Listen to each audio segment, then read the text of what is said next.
with coverage you can count on. This is WNEMTV5 News. Right now, former President Jimmy Carter in hospice care.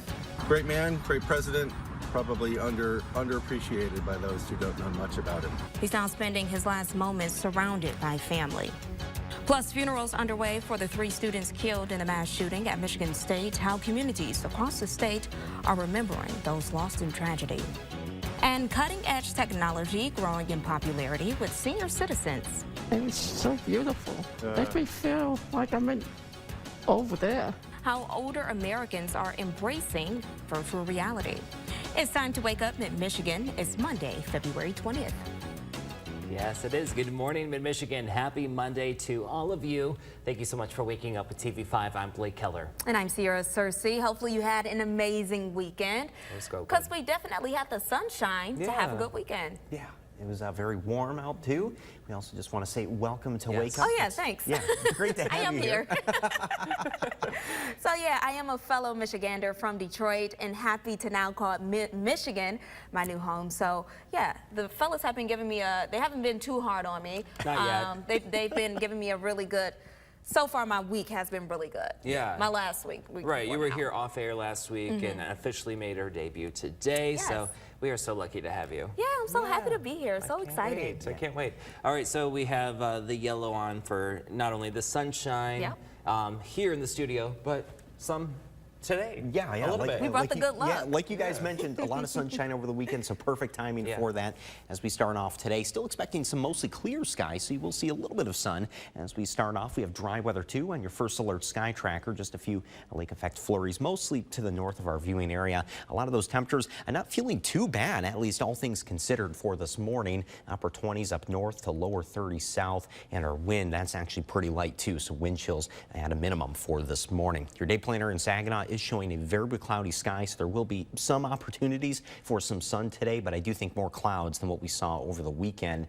Your wind does stay lighter too, only 5 to 10 miles per hour. But then once we head towards the middle of the week, Wednesday and Thursday, that's where the potential is for our next wintry system to move through, bringing us some snow and wintry mix. Still some details to really iron out with this, but it is looking quite certain at this point that we do see road impacts into Wednesday night and Thursday. So we'll take a sneak peek at that coming up.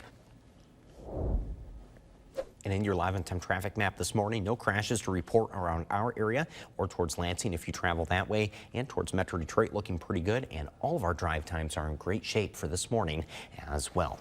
Blake, Sierra, back to you. Very good, Matthew. Thank you. Well, today classes are set to resume for Michigan State University students. That was 1 week after the devastating mass shooting that killed 3 students and injured 5 others. All right, so many students did return to campus just yesterday for what they deemed as Spartan Sunday. All right, so thousands contributing flowers, food, therapy dogs, and cleaning trash along the river. This is just some of the many ways that the community has shown support to MSU students in the wake of the tragedy. My daughter is a first-year senior this year at MSU, and then obviously with our connection being with in Heartland, we obviously felt we needed to do something here. We are former co-workers at Northwest Community Schools in Jackson, and there are a lot of moms and a lot of students up here that are alumni and current students. As an educator who has a son up here, it was the least that we could do to come back up here to help support the kids. MSU alum and Saginaw native Meredith Friend came up with the idea to share Spartan spirit on what was being called Spartan Sunday. What she thought would be a small event quickly went viral, drawing at least an estimated couple thousand Spartans at heart. It started off as a group of like maybe 20 or 30 of us that were going to pick up trash around campus, hand out goodie bags, and before we knew it, in 4 days, we had raised over $23,000 to buy donations and items for students. We had the support from the university. Meyer reached out to us. Pepsi reached out to us. We're blown away, honestly. All right, so some booths did provide mental health resources, reminding everyone that they're not alone. The school also releasing an update on the condition of the 5 students who were now in the hospital. One is now in fair condition, another is in serious but stable condition. and the remaining 3 still remain in critical condition. MSU says it plans to pay the medical bills for those students who are still in the hospital and the funeral expenses for those 3 children who were killed. The school is now raising money as well for trauma recovery with Spartan Strong t-shirts. If you would like to help and make a difference, you can order one. We have a link on how you can do that in our hot link section. Happening today, March for Our Lives, and the president of the Michigan State Board of Education will host a press conference demanding support of legislation to end gun violence. The event will start at 10:30 this morning at the John A. Hanna Building in Lansing. Organizers are asking for swift legislative action to increase public safety in order to prevent future horrific tragedies. Several other Michigan organizations will speak at the event, including MSU NAACP, Michigan Parent Alliance for Safe Schools, and Black Lives Matter Michigan. All right, so developing this morning, the world is now reflecting on the accomplishments of former President Jimmy Carter, who's now receiving home hospice care. This is after several hospital stays. Yeah, the 98-year-old served 1 term in the White House from 1977 to 1981. Christian Benavidez has more from Plains, Georgia, where Carter lives.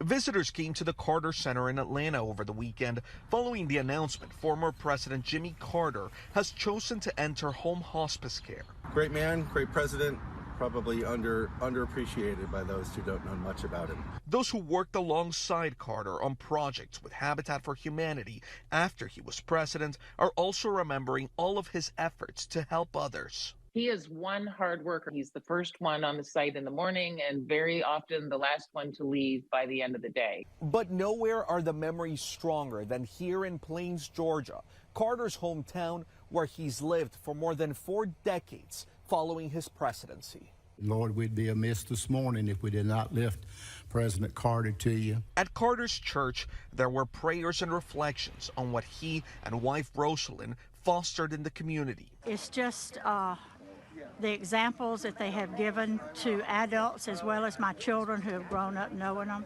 Carter taught Sunday school at the Baptist church, where his niece continued the family's work yesterday. And to have known them and to love them. You would have over 500 visitors here that sometimes would spend up to 48 hours in this parking lot waiting just for an opportunity to see him teach. Others in town shared their thoughts on the longest living president in American history. Down-to-earth country boy just like me. He'll tell you the truth about anything. President Biden tweeted, quote, "We admire you for the strength and humility you have shown in difficult times. May you continue your journey with grace and dignity, and God grant you peace." Christian Benavidez, CBS News, Plains, Georgia. Carter's grandson, Jason, says he saw both of his grandparents on Saturday, and they are at peace, and their home is full of love. All right, so still unfolding, Owasso police are asking for your help finding this man you see on your screen.